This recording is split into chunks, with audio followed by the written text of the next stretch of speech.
Welcome back guys to another episode. Today I'm teaching you where to surf when. If you're new to the channel, I'm Danny from the Surf Companions. I provide you with the surf knowledge you need, with the surf books, with the surf courses. If you're interested, just click below. But let's get right into it. So today I'm using the first time a whiteboard.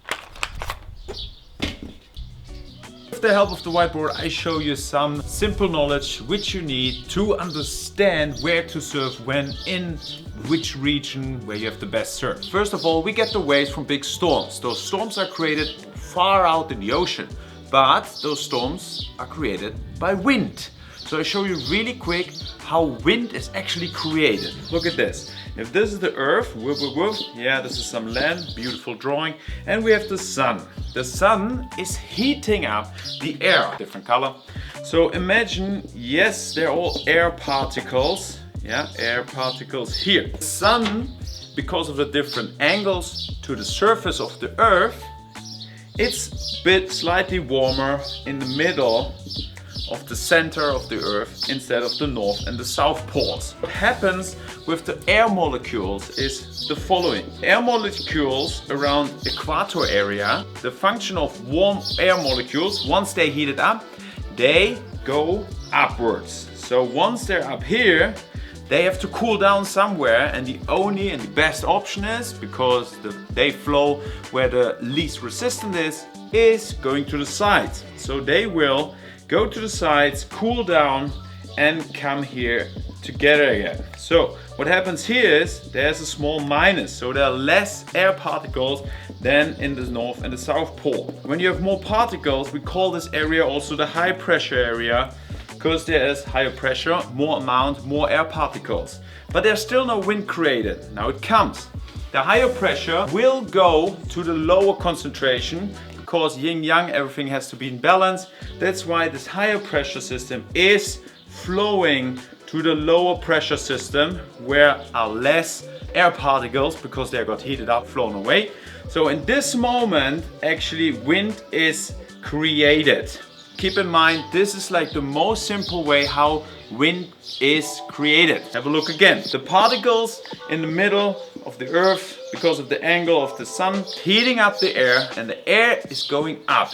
Once it's up, it's going to the side, cool down, comes down to the north and the south pole again. When you have a higher concentration, the higher concentration goes to the low concentration, and in that moment, wind is created. Understood so far? Stay with me. That wind creates now waves. Have a look how.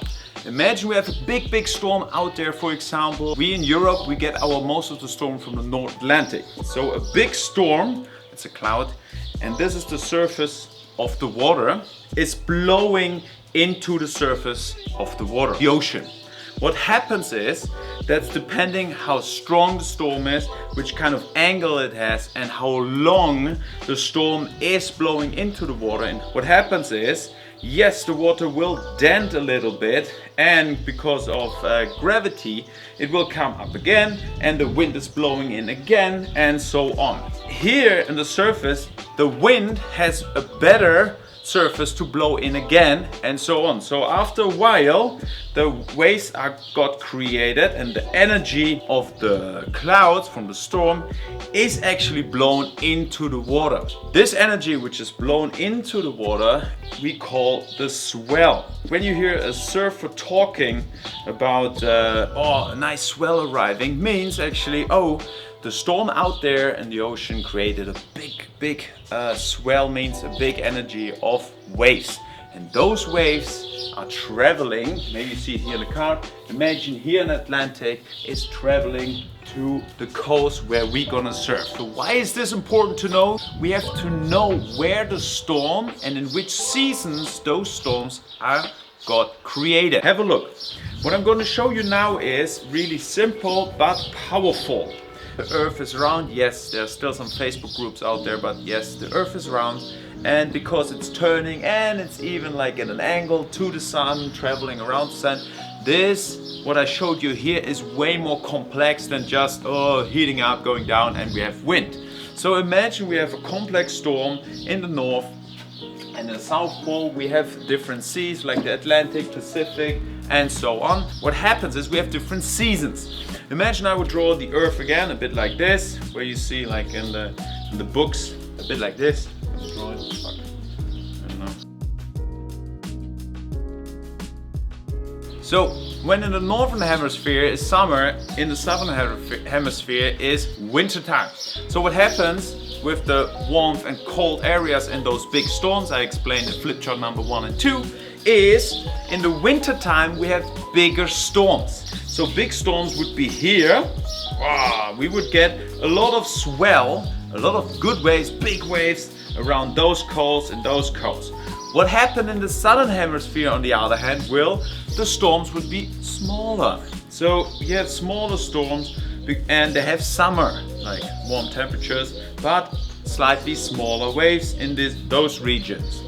It will switch, of course, once the northern hemisphere have summertime and suddenly in the southern hemisphere there will be bigger storms. So all those spots around here in Africa, in South America, Indonesia, Australia will have bigger waves than they would have in the summer.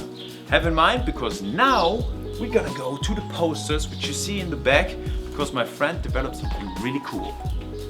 So my friend Thomas from Get Wet Soon developed 2 posters which allows you to have one look and you know where to surf exactly.